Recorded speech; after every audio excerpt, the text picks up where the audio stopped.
வணக்கம். இன்று நாம் ஒரு மிக சிறந்த விஷயத்தை அலசி ஆராயப் போகிறோம். தடையற்ற வெற்றி, காவிய வாழ்க்கை. இது வெறும் வார்த்தைகள் இல்லைங்க, இது ஒரு அற்புதமான தத்துவம். எப்படி ஒரு முழுமையான காவியமான வாழ்க்கையை வாழ்வது அப்படிங்கறத இந்த பதிவின் மூலமா நாம ஆழமாக புரிந்து கொள்ள போகிறோம். ரொம்பவே சுவாரஸ்யமா இருக்க போகுது. ஆரம்பிக்கலாமா? சரி, நேரடியா விஷயத்துக்கு வருவோம். நேரம் வரும், அப்போது உன் விதியை எழுது. இது சாதாரண வாக்கியம் கிடையாது. இது ஒரு பவர்ஃபுல் மந்திரம். நாம எல்லாருமே நம்ம வாழ்க்கையை நம்ம இஷ்டப்படி வாழணும், நம்ம விதியை நாமே தீர்மானிக்கணும் தான் ஆசைப்படுறோம். ஆனா அதோட மிகப்பெரிய ரகசியம் நேரம் வரும் அப்படிங்கிற அந்த பாதியில தான் ஒழிஞ்சிருக்கு. அவசரப்பட்டாலோ இல்ல பதற்றப்பட்டாலோ எதுவும் நடக்காது. அந்த சரியான தருணத்துக்காக பொறுமையா காத்திருக்கணும். உங்களுக்கான பேனாவை நீங்க தான் எடுக்க போறீங்க என்பதுல சந்தேகமே இல்ல. ஆனா எந்த நேரத்துல எடுக்கிறீங்க அப்படிங்கறத இங்க விஷயமே. பகுதி 1. தடையற்ற வெற்றி, ஒரு ஆழமான வாக்குறுதி. பகுதி 2. நேரம் வரும் வரை அந்த அமைதியான காத்திருப்பு. இப்போ நான் உங்ககிட்ட ஒரு கேள்வி கேட்கிறேன். வாழ்க்கையில எந்த முன்னேற்றமுமே இல்லாம அப்படியே எல்லாம் முடங்கி போன மாதிரி தோணும் பாத்தீங்களா? அந்த அமைதியான நாட்களை நீங்க எப்படி கடந்து போறீங்க? நிறைய பேர் இந்த நேரத்துல தான் ரொம்ப விரக்தியாகி கனவெல்லாம் விட்டுட்டு போயிடுவாங்க.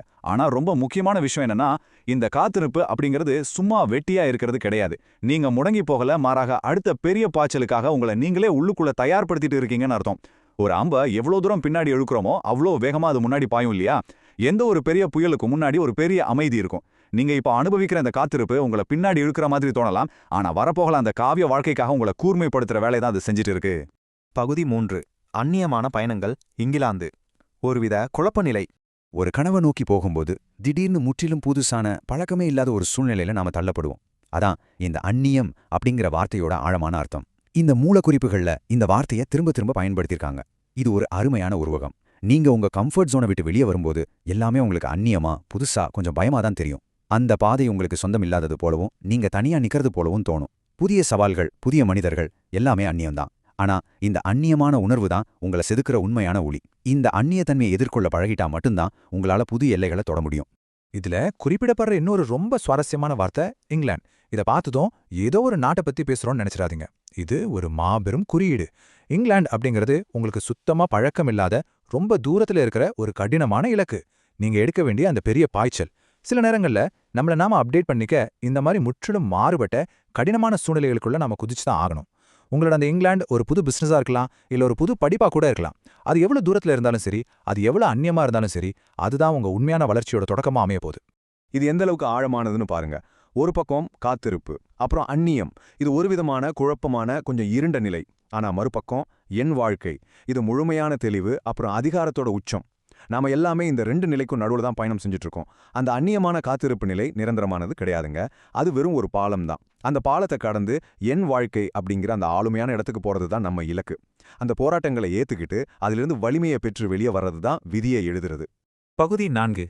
விதியை எழுது, விடைபெறு, விழித்தெழும் தருணம். இவ்வளவு நேரமா நம்ம காத்திருப்பை பத்தியும் அந்த போராட்டங்களை பத்தியும் பேசணும். ஆனா இப்போ ஆக்ஷன்ல இறங்குற நேரம் வந்தாச்சு. அந்த பழக்கமில்லாத சூழ்நிலைகள் உங்களுக்கு கத்துக் கொடுக்க வேண்டியதை ரொம்ப சிறப்பா கத்துக் கொடுத்துருச்சு. இப்போ நீங்க முழுசா தயார். என் வாழ்க்கை, இந்த வார்த்தைகளை உங்க மனசுக்குள்ள ஆழமா பதிய வைங்க. ரொம்ப அழுத்தமா, முழு அதிகாரத்தோட சொல்லுங்க. இது வேற யாருடைய வாழ்க்கையும் இல்ல, உங்க வாழ்க்கை. உங்க வெற்றி, தோல்வி, உங்க முடிவுகள், இது எல்லாத்துக்கும் நீங்க மட்டுமே முழு பொறுப்பு. அந்த உரிமையை நீங்க கையில் எடுக்கும்போது தான் உண்மையான தடையற்ற வெற்றி சாத்தியமாகும். பழைய பயங்களுக்கும் தயக்கங்களுக்கும் குட் பை சொல்ல வேண்டிய நேரம் இது. இதுதான் உங்களுக்கான தருணம். உங்க காவிய வாழ்க்கையை உருவாக்குற வேலையை இப்பவே தொடங்குங்க. இது எப்படி அடுத்தடுத்த கட்டத்துக்கு போகுதுன்னு கவனிங்க. இது ரொம்ப தெளிவான ஒரு 3 படிநிலை தத்துவம். முதல் படி நேரம் வரும், அதாவது பொறுமையா நம்ம நாமே தயார்படுத்திக்கிறது. 2வது படி விதியே எழுது, சரியான தருணம் வரும்போது முழு வேகத்துல செயல்பட்டு வாழ்க்கையை கட்டுப்பாட்டுக்குள்ள கொண்டு வர்றது. அப்புறம் 3வது படி விடைபெறு, பழைய தடைகள், உங்களை பின்னாடி இழுத்த அந்த அந்நியமான சூழ்நிலைகள், இது எல்லாத்துக்கும் ஒரு பெரிய முற்றுப்புள்ளி வச்சுட்டு விடைபெறது. இந்த 3 படிகளையும் கரெக்டா கடக்கிற யாரா இருந்தாலும் சரி, அவங்களுக்கு தடையற்ற வெற்றி நிச்சயம். இது இயற்கையோட விதி, வெற்றியாளர்களோட மிகப்பெரிய ரகசியம். இந்த மூலப்பதிவுகள்ல கடைசியா இருக்கிற ஒரு அற்புதமான சொற்றொடர், சரி விடைபெறுகிறேன், இதை ஏதோ தோல்வின்னு நினைச்சிடாதீங்க. இது ரொம்ப வலிமையான ஒரு முடிவு கட்டளை. உங்க பழைய குழப்பமான வாழ்க்கைக்கு நீங்க சொல்ற குட் பை இது.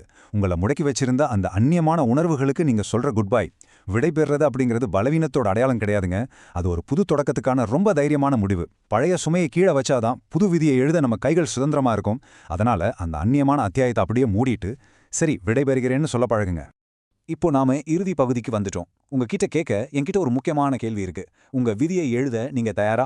இவ்வளவு நேரம் நீங்க காத்திருந்தது போதும். அந்த அந்நியமான உணர்வுகளை கடந்து உங்களை பட்ட தீட்டிக்கிட்டதும் போதும். இது உங்களுக்கான நேரம். பேனா இப்போ உங்க கையில தான் இருக்கு. உங்க காவிய வாழ்க்கைக்கான முதல் பக்கத்தை இப்போதே எழுதத் தொடங்குங்க. உங்க தடையற்ற வெற்றி பயணம் இங்கிருந்து இந்த நொடியிலிருந்து ஆரம்பமாகட்டும். இந்த ஆழமான தத்துவங்களை அலசி ஆராய்ந்தது எனக்கு ரொம்பவே சுவாரஸ்யமா இருந்தது. நிச்சயமா இது உங்களுக்கும் ஒரு புது உத்வேகத்தை கொடுத்துருக்கும்னு நம்புறேன். உங்களோட விதியை ரொம்ப உறுதியா எழுதுங்க. வெற்றி நிச்சயம்.